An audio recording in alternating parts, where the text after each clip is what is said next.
farinao sy nafosonao mba ho soa fananoto aty tena toto aty tsy nasoto aho fa nole famijeny izy vitanao sa oeketriny e folo mba hovao ile fitiavana izy anasanao no lazaiko amin'izao tolo zao fa sa de tsamba fahiny fa makiratra ankehitriny lasa tena vaovao le baka alanao santianao volo fenao tiana talo tampoko tsy tianao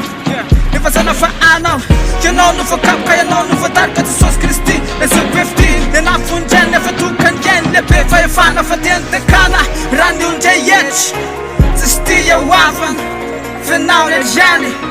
nanome a fitiavana raha ny fiainako efa laza tsisy antenay na amin'ny kinasy nefa tony tamino fi tonga nafitray kristy alazaiko lazaiko naiza le ako lazaiko lazaiko nafinotry radio lazaiko mahofantatrao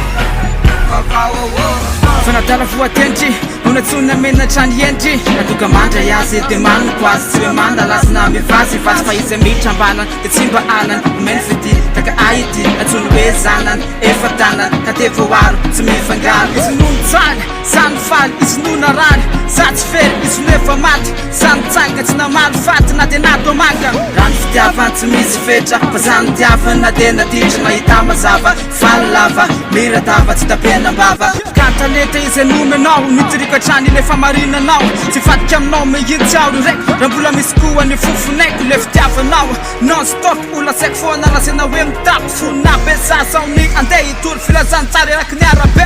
raha ny fiainako efa laza tsisy antenay na amin'ny kinasy nefa tony tamino fi tonga nafitray kristy alazaiko